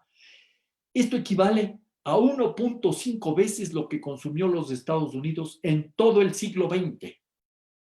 ¿Esto qué nos dice? Que no podemos seguir así. No va a haber, como dice la canción de Celia Cruz, cama para tanta gente. No va a haber tierra para tanta codicia, para tanta brutalidad, para tanta destrucción. Esto es importante, hay que comenzar a reflexionar. Y un tema muy grave para nuestros países. La Agencia Internacional de la Energía, que no tiene absolutamente nada de inspiración ecologista, ya en el año 2012 dijo con claridad que en el subsuelo se tienen que quedar el 75% de las reservas energéticas fósiles conocidas si no queremos que la temperatura de la Tierra aumente en 2 grados. Esto significa que habrá que dejar gran parte del carbón, que ya está conocido como reserva, del petróleo, que ya está conocido como reserva, y por supuesto del gas natural. Eso nos obliga a ir pensando hacia economías postpetroleras, economías que superen esta visión y esta dependencia de los energéticos fósiles. Este es un tema también importante. Y por último, veamos lo que está sucediendo en nuestra Amazonía. Aquí a la vuelta de la esquina, esta lámina de aquí de la izquierda está presentándonos una visión de satélite donde estuvieron los mayores incendios en el año pasado. Amazonía, sobre todo fue en Brasil, por supuesto, y la Chiquitanía en Bolivia. Y aquí estamos viendo que datos recientes nos indican que los niveles de deforestación en Sudamérica, particularmente en la Amazonía, en el año 2020 son mayores que los que teníamos en años anteriores. Aquí nos muestra el caso de Brasil, el caso de Colombia es dramático. Curiosamente, Colombia no tuvo muchos incendios en el año 2019, pero ahora la deforestación en Colombia ha crecido de una manera aceleradísima. Entonces son cuestiones que hay que tener en cuenta. Y si seguimos en este ritmo, la Amazonía, este es un informe del IPCC, el panel de cambio climático, la Amazonía se va a volver una zona tipo sabana como en África, con elevadas temperaturas arriba o abajo, con inundaciones, con sequías, con graves problemas para el resto de la región. Incluso por algo de egoísmo ilustrado, deberíamos tratar de proteger la Amazonía, donde además hay pueblos y nacionalidades originarias que con sus conocimientos nos pueden ayudar a resolver los graves problemas del mundo. Hay pueblos y nacionalidades originarias que son los que en definitiva están combatiendo en primera línea el colapso climático. Hay pueblos y nacionalidades que merecen nuestro apoyo, inclusive para que nos garanticen las posibilidades de vida a futuro. En ese sentido, pensemos cómo puede ser la recuperación de la economía luego de la pandemia. Hay muchas lecturas, no quiero ya profundizar. Dicen que no va a haber una B de ninguna manera. Podría ser una U, podría ser una L, dicen algunos, o podría ser como la figura de Nike, o sea, esta figura, una caída y un crecimiento, pero un crecimiento económico, una recuperación económica diversificada. Hay temas que no se van a recuperar inmediatamente, como el turismo de masas. Ese turismo de masas que conocíamos hasta hace pocos meses ya no va a volver a ver. Es muy difícil que se repita. En la memoria de muchos potenciales turistas va a estar esa imagen de cientos de personas atrapadas en los barcos por el tema del coronavirus. Y eso va a generar problemas, tiene que haber cambios fundamentales. Además, hay una visión de cómo podrían ser las cuarentenas. Se nos dice que puede haber épocas de rebrotes y nuevas cuarentenas, y eso va a generar entonces graves problemas de recuperación. Entonces, nada es un signo más real de necedad que hacer lo mismo una y otra vez y esperar que los resultados sean diferentes. Decía o dijo un tocayo mío, Albert Einstein. Y entonces acá tenemos que enfrentar las pandemias. Aquí van a encontrar ustedes en este artículo Maldiciones y pandemias de los extractivismos, bajo la lupa de la democracia, que escribí con John Cajas Quijarro, un brillante economista ecuatoriano joven. Va a encontrar alguna de la información anterior y alguna profundización. Y entonces aquí el tema es el siguiente. Emiliano Terán Mantovani, venezolano, nos dice: el extractivismo es hoy más que nunca una opción de muerte y destrucción. Quienes defienden la vida están convocados a oponerse a ello, reivindicando su derecho a existir y a reexistir. Importante tema. Quien resiste está garantizando su derecho a existir y está reexistiendo. Eso es importante. Entonces, hay varias ideas. No va a haber soluciones mágicas. Nosotros tenemos que trabajar desde diversas perspectivas. Habrá que seguir con alguna cantidad de extractivista, pero no ampliar los extractivismos, una etapa de transición. Se requerirán adecuados controles ambientales, incorporar los pasivos socioambientales en las estimaciones de costos. Les voy a dar unas cifras gruesas de la minería en mi país. En Ecuador se estima, por ejemplo, que en 50 años la megaminería que introdujo a la fuerza sangre y fuego el gobierno de Correa y continúa el gobierno de Moreno, en 50 años va a provocar o va a permitir que tengamos exportaciones totales sumadas por 132 mil millones de dólares. 132 mil, suena mucha plata, pero al Estado le quedan 27 mil millones de dólares, menos del 24%, creo que es 23.7%. Le quedan 27 mil millones de dólares, 20%, 27 mil millones de dólares. Eso es 870 millones de dólares o 850 millones de dólares al año, menos de lo que gasta el Estado en pagar sueldos de los servidores públicos al mes, ¿ya? Pero aquí viene un tema. Para poder hacer esa exportación de 132 mil millones de dólares, hay que mover más de 5 mil millones de toneladas de material. 5 mil millones de toneladas de material. Y si calculamos a $3 para la reparación, estamos hablando de ¿cuánto? 15 mil millones de dólares. De los 27 mil ya quedan solo 12 mil millones.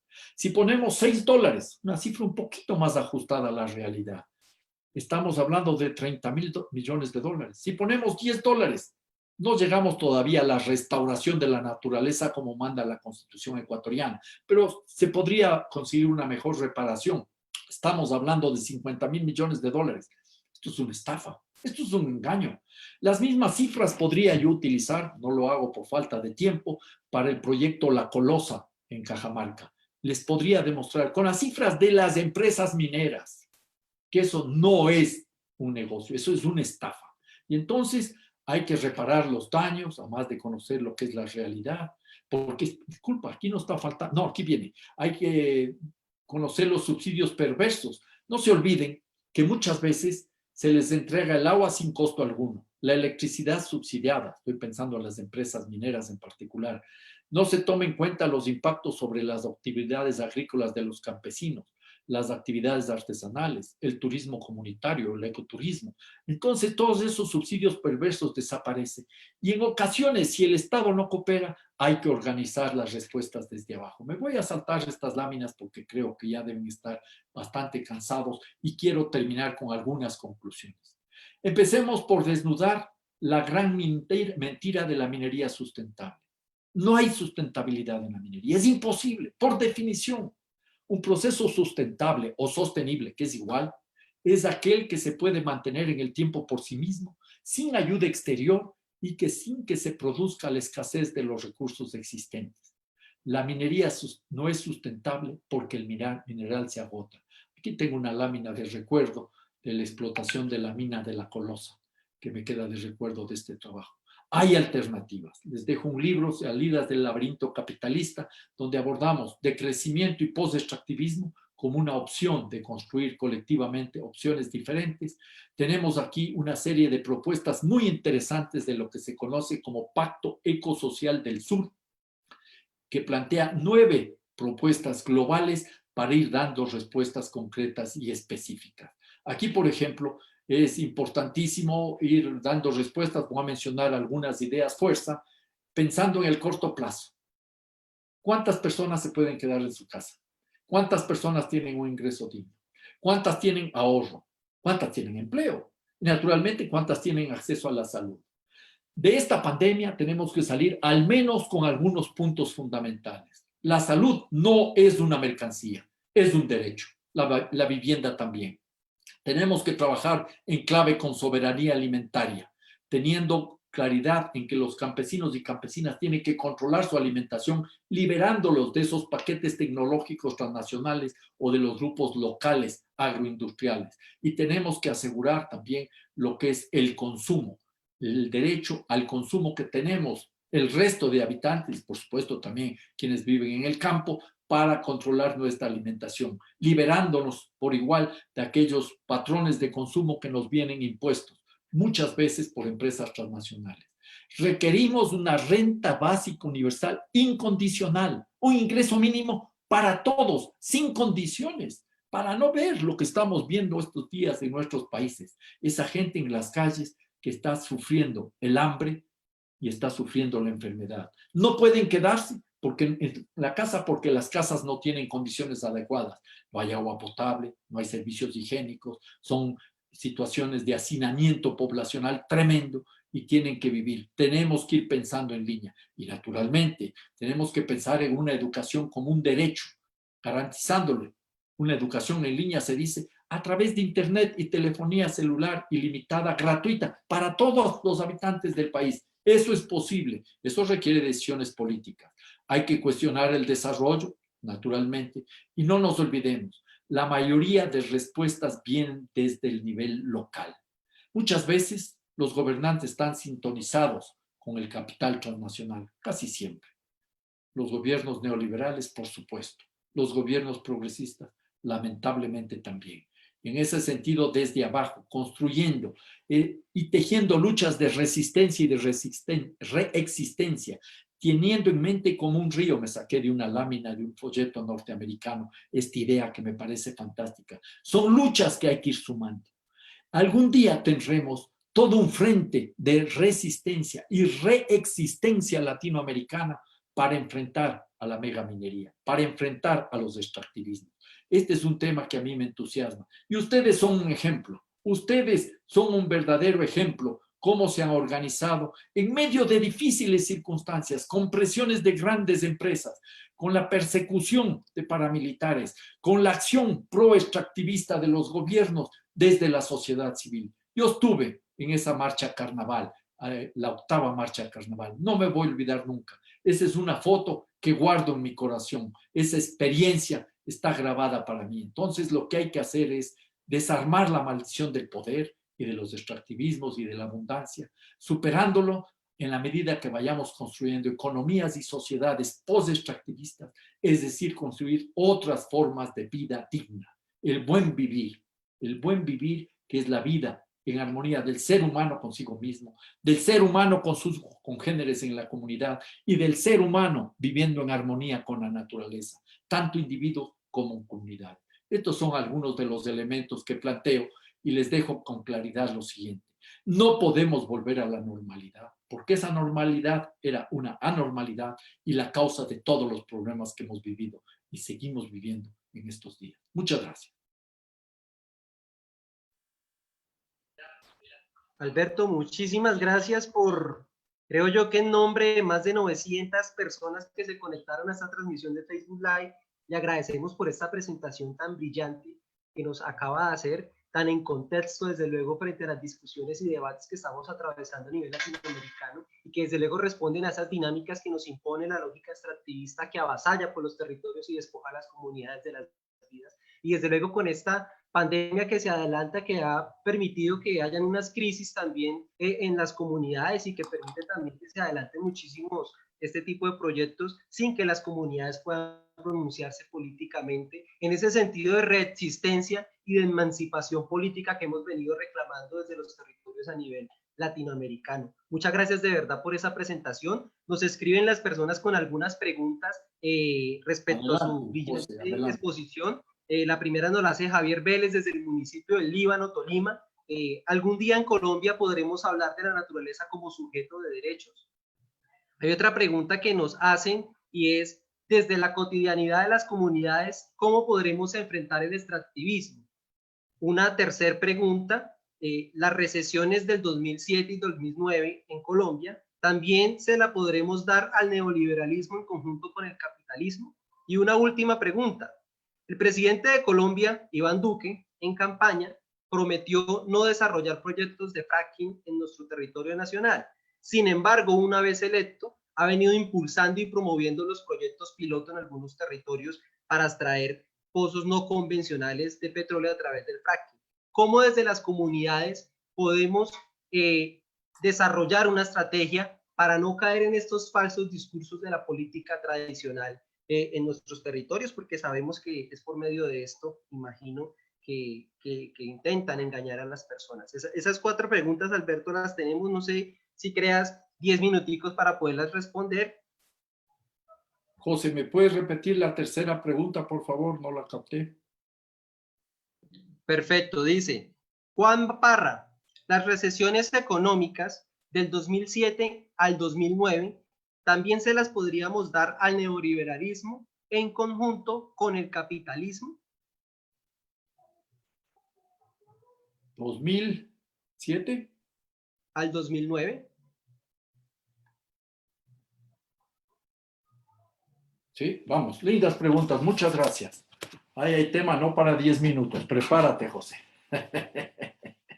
No, vamos. Colombia es un país ejemplo en muchas cosas.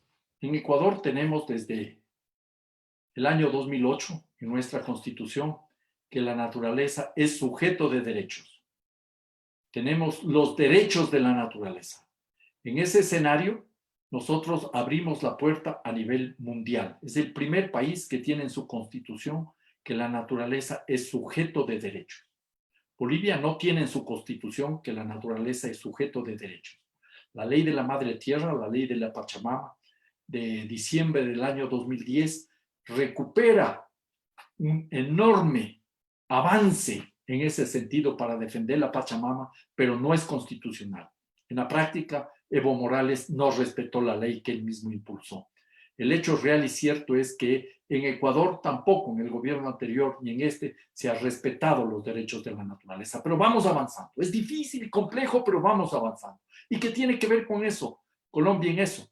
Un país que no tiene ahí, pero tiene ejemplos muy interesantes de luchas sociales para conseguir, de luchas sociales, de luchas ciudadanas, para conseguir que algunos espacios de la geografía de ese maravilloso país al que amo se le transforme en sujeto de derechos. Estoy pensando en el río Atrato. Estoy pensando en los derechos de la naturaleza en la Amazonía. Y hay varios ejemplos ahí en el caso de Colombia. Eso es muy interesante. Eso demuestra que no es necesario, indispensable tener una declaración constitucional, sino que hay que saber avanzar. Ahora bien, soy muy consciente de que muchas veces se pueden manipular esos derechos. Por ejemplo, se establece que el río Atrato tiene derechos y eso puede dar lugar a una militarización de los territorios o a dejar que las comunidades se encarguen de ejercer los derechos y el Estado se retira y ahí generan varias otras dificultades y conflictos. O como sucedió en el gobierno de Correa, que se atacó a la minería informal levantando la tesis de la bandera, la tesis de los derechos de la naturaleza, se la retiró en la provincia de Esmeraldas, al norte de Ecuador, sur de Colombia, cerca de Tumaco, para permitir que entre la minería formal, la ilegal, la legal, que en Ecuador también es ilegal. otro tema que algún día discutiremos. Pero es fundamental. Los derechos de la naturaleza algún día serán práctica común en todo el planeta. Algún día existirá la Declaración Universal de los Derechos de la Naturaleza, que van de la mano de los derechos humanos. Van de la mano, son los dos inseparables. Justicia social y justicia ecológica. Sin la una no hay la otra, y sin la otra no hay la una. Este es un punto clave y creo que todavía hay como seguir aprendiendo de Colombia, por supuesto, de Ecuador y de otras instancias. Ya se ha constituido un Tribunal Internacional de los Derechos de la Naturaleza desde la sociedad civil para perseguir a quienes están violentando a la Pachamama. ¿Qué pueden hacer las comunidades para resistir a los extractivismos? Cada comunidad en cada territorio demuestra cómo se puede avanzar. Hay comunidades que recurren a situaciones de mayor acción física, si ustedes quieren. En el caso ecuatoriano tenemos un artículo fundamental en la Constitución, el artículo 98, que nos garantiza el derecho a la resistencia e incluso resistir hasta que se construya o se consiga un nuevo derecho si fuera necesario. Pero claro, los gobiernos, el anterior de Correa y el de Moreno, irrespetan a las comunidades, irrespetan la Constitución, criminalizan y persiguen a quienes defienden la madre tierra y defienden los derechos humanos. Esto es un tema preocupante, pero creo que el primer paso es resistir, y el rato que se resiste se está reexistiendo. Yo les invito a leer trabajos fantásticos, maravillosos, de un colombiano al que yo admiro, mi gran amigo Arturo Escobar. En el número 100 de la revista Foro hay un artículo sobre democracia y decolonialidad, cuando él habla del pluriverso que es digno de ser leído. Les invito a que lean el número 100 de la revista Foro que fue presentado la semana pasada.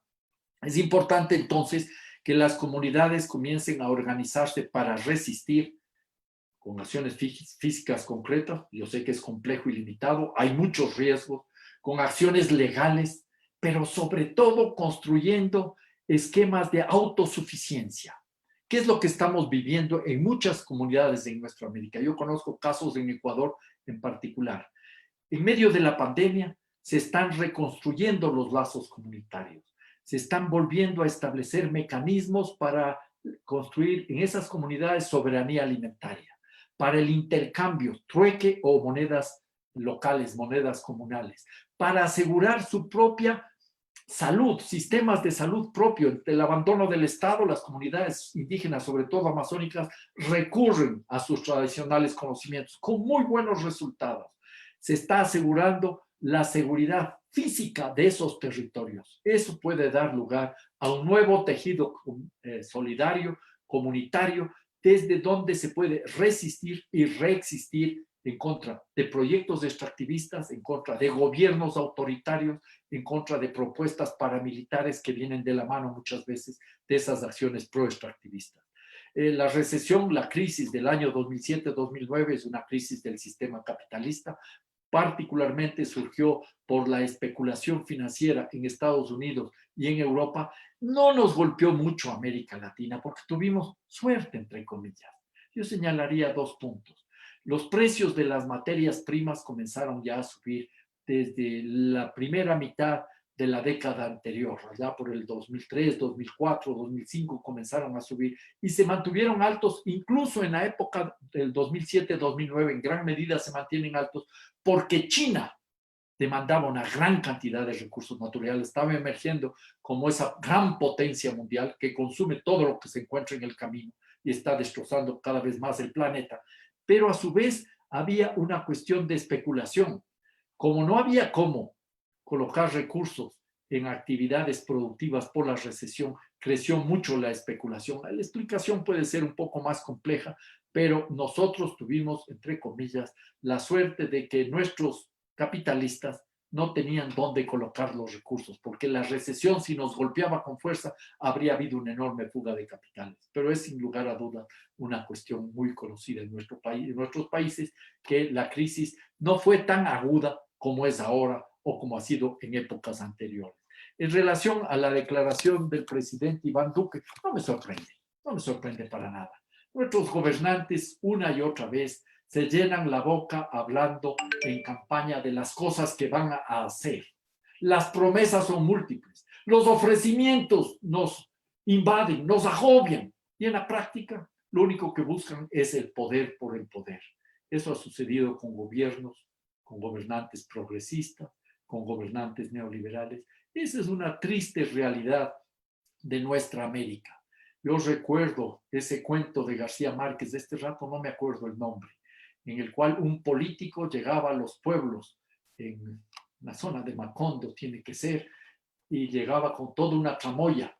Llegaba, mientras él iba hablando, se iba montando toda una tramoya y pasaba un transatlántico de cartón, una tramoya ahí, de cómo iba a ser el pueblo cuando él gane las elecciones. Y eso le iba desarmando de pueblo en pueblo. La mentira de muchos políticos es posible porque nosotros somos personas que hemos tolerado eso, que no nos hemos comprometido con la política. No se olviden que el principal analfabeto político es el que hincha el pecho y dice que odia la política. Esa persona desconoce que si nosotros vamos a tener empleo, vivienda, educación, alimentación, depende de decisiones políticas. Hay que comprometernos en la política. En ese sentido, me parece a mí que es muy importante sacar lecciones de la lucha que ustedes han hecho. Esas consultas populares desde Piedras y Tolima en el 2013, esas consultas populares de Cajamarca, consultas en diversos lugares de Colombia, más de 30 creo que se han hecho, y que ahora se están quedando en nada porque la Corte Constitucional, que ha cumplido papeles importantes en el país de ustedes, en Colombia, le está dando la espalda a este derecho establecido en la Constitución de 1991. Pero a pesar de eso, hay que seguir luchando. Yo he aprendido mucho de ustedes. En primer lugar y fundamental, hay que abrir a luchas plurales, a luchas positivas. La marcha carnaval ya nos invita a bailar, a alegrarnos, a reírnos, a enfrentar las adversidades con buena cara, con el mejor espíritu de lucha cargado de creatividad y de compromiso, por supuesto. Eso nos lleva a entender que esta pluralidad debe incorporar a muchos actores, los que defienden la vida sin poner cortapisas. ¿Quiénes están defendiendo los páramos? El páramo de Santurbán, por ejemplo. ¿Quiénes defienden las fuentes de agua en cualquier parte de nuestra América? Y eso nos tiene que llevar a ser pragmáticos sin perder de vista los principios fundamentales que deberían, a mi juicio, orientar la lucha por la vida, la justicia social y la justicia ecológica. Porque la una no puede ir sin la otra. No me cansaré de repetir eso. Entonces, hay mucho que aprender de Colombia. La esperanza está de pie en nuestra América en la medida que las comunidades se reorganicen, se fortalezcan, consigan mayores niveles de autodependencia, de autosuficiencia y que hagamos realidad los cambios desde ahora sin perder de vista el largo plazo. Ese pluriverso que menciona una y otra vez Escobar, Arturo Escobar, recogiendo la enseñanza de los zapatistas. Un mundo donde quepan muchos mundos, pero todos esos mundos no chocando como bolas de billar, sino cooperando para garantizar la vida digna para seres humanos y seres no humanos. Muchas gracias. Bueno, Alberto, nuevamente muchas gracias. Creo que se recogieron en gran parte muchas de las preguntas que nos estaban haciendo. Les ofrecemos de pronto disculpas si faltaron algunas por responder, pero desde luego aquí estamos prestos a poder continuar con este proceso de formación ambiental y ciudadana para la defensa del territorio. Desde luego vamos a poder conversar muchísimo sobre bastantes temas que tienen que ver al respecto con los que nos anunciaba Alberto. Agradecerte, Alberto, ¿verdad? Es muy placentero para nosotros contar contigo, poder escucharte y desde luego seguir trabajando y tejiendo los lazos latinoamericanos en contra del modelo extractivista y en defensa de nuestros territorios. A Marcela Flores también muchísimas gracias por participar, por estar aquí presente, por ser esa mujer que desde la Universidad del Tolima ha puesto siempre, digamos, las ganas y el amor por sacar adelante su escenario de formación ambiental y ciudadana. Finalmente, recordarles a las personas que se vincularon un poco después de la presentación de los requisitos y que también nos están haciendo bastantes preguntas respecto a la certificación y respecto a cómo certifican la asistencia que participaron en la sesión.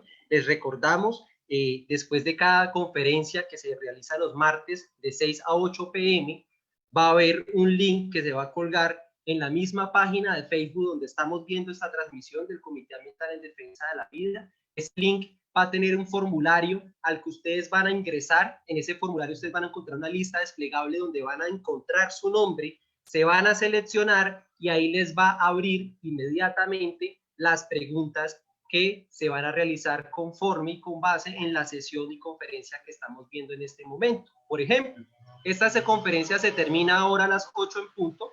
Más o menos a las 9 de la noche vamos a estar compartiéndoles el link, el formulario de inscripción por esta misma fanpage, por esta misma página de Facebook. Ustedes van a ingresar, si se inscribieron previamente van a encontrar su nombre ahí en esas listas, se van a seleccionar y van a presentar el examen de unas cerca de 5 preguntas, le van a dar a enviar y va a quedar registrado, digamos, la respuesta inmediatamente, no hay ningún inconveniente. Les recordamos, por favor, ingresar muy bien sus correos electrónicos, porque a ese correo electrónico es donde se dirige la respuesta. Por favor, hagámoslo lento, hagámoslo despacio, con la mejor dinámica, para que quede de la mejor forma y no vayamos a tener inconvenientes. También contarles que las personas que accedieron a este escenario de formación, que ya están inscritas, van a recibir su certificación al finalizar del semestre, pero también entendemos que hay personas que no pudieron hacer su proceso de inscripción.